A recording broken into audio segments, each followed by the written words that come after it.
Tough when you talk to officials and I asked them, hey, we only shot 2 free throws. We've only been to the free throw line twice up into the fourth quarter, and she tells me it's not her job. It's frustrating, and I don't give a damn if I get fined because that's cheap, and I am tired of it. Won that moment right there. Yeah, it's what everyone's buzzing about. The outrage, the demands for lengthy suspensions, the debate over what might be one of the most blatantly disrespectful acts we've seen from a professional athlete toward their own coaching staff. And that's exactly where the leg and some corners of the media want your attention. But here, we cut through all that noise. Because you and I both know that the real story, it's almost never what they're shouting about on the surface. Well, social media has been obsessed with the whole Angel Reese clipboard incident. They've completely overlooked the actual danger to her season, the real incident that could land her in serious trouble. We're talking about a move that puts her on the edge of a league-issued suspension. No debates, no committees. This one's spelled out clearly in the WNBA rulebook, and it's just a matter of time before it hits. If you're here for the truth, beneath the drama, tap that like it lets us know you're not here for clickbait. You're here for clarity. All right, let's break it down. Everything kicked off on July 8th during the matchup between the Chicago Sky and the Washington Mystics. Tie game, under 30 seconds left. The Sky call a timeout as Angel Reese makes her way to the bench. This is where it all goes down. Today is another day of the Angel Reese drama because she has simply smacked the clipboard out of an assistant coach's hands.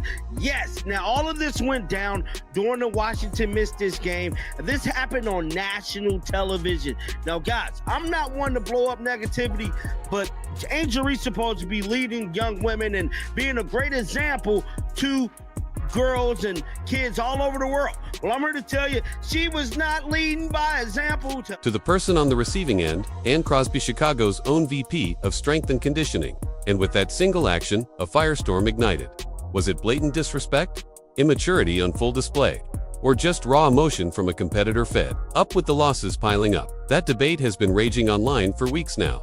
But if you've been following this channel closely, you already know this was never just about a clipboard. That moment was merely a spark exposing a much deeper issue, a long simmering frustration that's been growing all season, and the signs have been there the entire time, hiding in plain view. What we're witnessing isn't just a spontaneous meltdown, it's the boiling point of something much bigger, and we've got the receipts to prove it. Just 2 days before the now infamous clipboard moment, following a rough loss to the Minnesota Lynx on July 6th, Angel Reese didn't just voice her disappointment she unleashed on WNBA officials during a post-game press conference. She pulled no punches.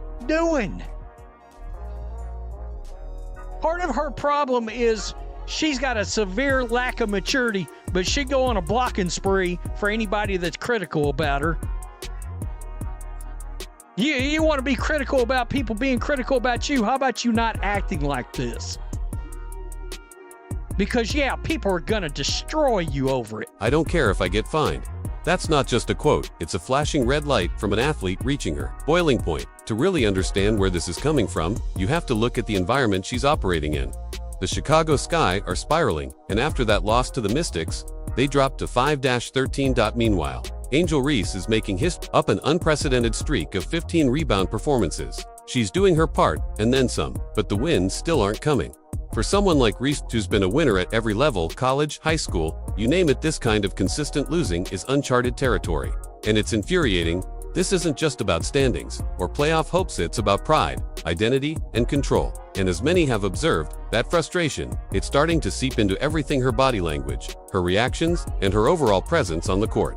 The pressure is no longer under the surface, it's visible, it's personal, and it's growing. Fine for publicly disrespecting a coach. I'm gonna be interested to see, will Tyler Marsh actually address this? Will the franchise actually address this? Or are they too scared of people that I believe are not actually basketball fans? Everyone's been focused on the slap, analyzing its meaning, judging its tone, questioning her intent. But in doing so, they missed the real calculation. They ignored the numbers quietly stacking up, one whistle at a time.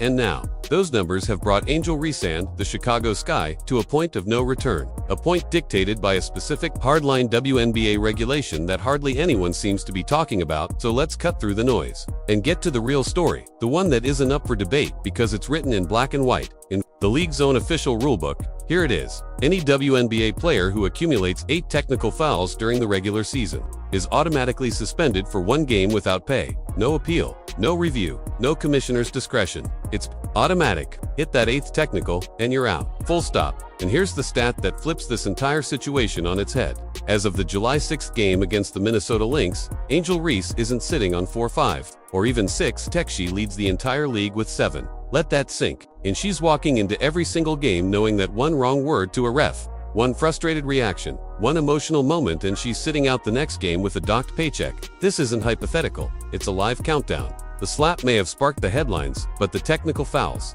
they're the documented reality of a season-long frustration, and they're about to trigger real consequences. And that puts Reese, her coach, and the Sky organization in an impossible bind. How do you ask a player to dial back the very fire that makes her who she is, just to avoid falling off a cliff? And it doesn't end there, because Angel Reese isn't just up against opponents. She's also battling public perception. Every move she makes is magnified under a microscope. And here comes the elephant in the room.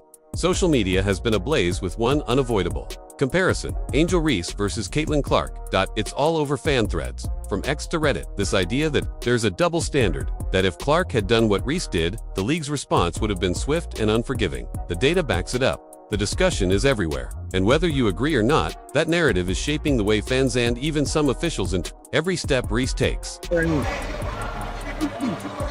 Backs the clipboard out the assistant coach hands.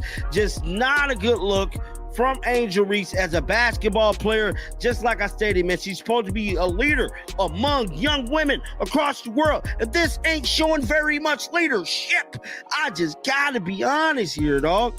To me, this behavior that Angel Reese has been displaying is embarrassing to her team. At the heart of the public debate is one burning question. Is Angel Reese being held to a different standard? When she shows emotion, it's called a meltdown. When she vents frustration, it's framed as losing control. But when other players do the same, it's applauded as passion, competitive drive, leadership. The media machine has built 2 very different storylines. Caitlin Clark, the composed, all business professional. Angel Reese, fiery, outspoken disruptor.